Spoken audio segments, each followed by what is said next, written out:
नमस्कार प्रिय दर्शकों, आप सभी का हमारे YouTube चैनल में हार्दिक स्वागत है। दोस्तों, जीवन में कभी कभी ऐसा समय आता है जब हम बड़े निर्णय के मोड़ पर खड़े होते हैं। हमारे सामने हमारे अपने लोग होते हैं, हमारे रिश्ते होते हैं, हमारी भावनाएं होती हैं और उसी समय हमें अपने कर्तव्य की भी याद आती है। ठीक ऐसे ही स्थिति में खड़े थे महान धनुर्धर अर्जुन। आज हम भगवत गीता अध्याय 1 के श्लोक 20 को समझेंगे, सरल हिंदी में, विस्तार के साथ और अपने दैनिक जीवन के सच्चे उदाहरणों के साथ। तो आइए मन को शांत करें और श्री कृष्ण की वाणी की ओर चलें। संस्कृत में श्लोक इस प्रकार है, अथ व्यवस्थितान् दृष्ट्वा धातराष्ट्रान् कपिध्वजा प्रवृत्ते शस्त्रसम्पाते धनुरुद्धम्य पाण्डवा ऋषिकेशं तदा वाक्यमिदमाह महीपते। इसका अर्थ इस प्रकार है, हे राजन, उस समय हनुमान जी के ध्वज वाले रथ पर बैठे अर्जुन जब सामने युद्ध के लिए खड़े धृतराष्ट्र के पुत्रों को देखते हैं और जब युद्ध प्रारंभ होने ही वाला होता है, तब अर्जुन अपना धनुष उठाकर श्री कृष्ण से यह वचन कहते हैं।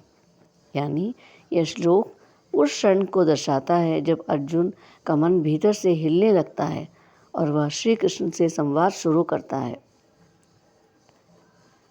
श्लोक का भावार्थ विस्तार के साथ हम समझेंगे। यह श्लोक गीता का बहुत महत्वपूर्ण मोड़ है। अब तक युद्ध की तैयारियां थी, शंखनाद, सेनाएं, योद्धा, लेकिन यहाँ से युद्ध बाहर से नहीं, अंदर से शुरू होता है। अर्जुन कोई साधारण व्यक्ति नहीं है दोस्तों, वे वीर हैं, पराक्रमी हैं, धर्मात्मा हैं। फिर भी जैसे ही वे अपने सामने अपने ही रिश्तेदारों, गुरुजनों, मित्रों को देखते हैं, उनका मन डगमगाने लगता है। यही मानव स्वभाव है दोस्तों। हमारे जीवन से जुड़ा पहला उदाहरण यह है, मान लीजिए एक ईमानदार कर्मचारी को अपने ही रिश्तेदार के खिलाफ ऑफिस में सच्चाई बोलनी पड़ती है। एक और रिश्ता है, दूसरी और कर्तव्य। वह व्यक्ति जानता है कि सही क्या है, फिर भी दिल कांपता है। यही अर्जुन की स्थिति है। धर्म स्पष्ट है, लेकिन भावनाएं आड़े आ रही हैं।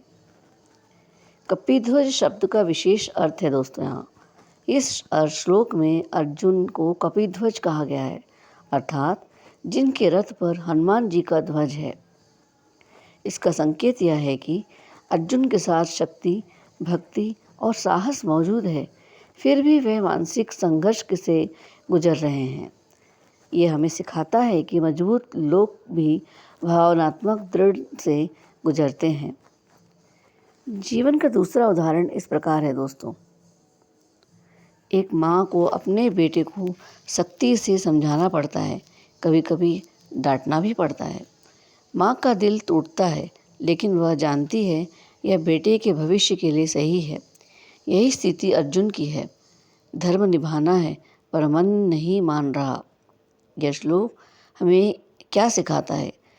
जब जीवन में बड़ा निर्णय लेना हो तो मन विचलित होता ही है। अपने ही लोग सामने हो तो निर्णय और कठिन हो जाता है। ऐसे समय में किसी मार्गदर्शक की और आवश्यकता होती है। जैसे श्री कृष्ण इनके मार्गदर्शन थे, वैसे ही हमारे जीवन में भी कोई मार्गदर्शक अवश्य होना चाहिए। संवाद की शुरुआत यहीं से होती है, यहीं से गीता जन्म लेती है। आज के युग में श्री कृष्ण कौन है? आज श्री कृष्ण सही ज्ञान, सद्बुद्धि, शास्त्र और सच्चा मार्गदर्शक है। जब हम अपने जीवन में किसी सही व्यक्ति से सलाह लेते हैं या अपने विवेक से प्रश्न करते हैं, तो वही श्री कृष्ण प्रकट होते हैं। तीसरा उदाहरण इस प्रकार है दोस्तों।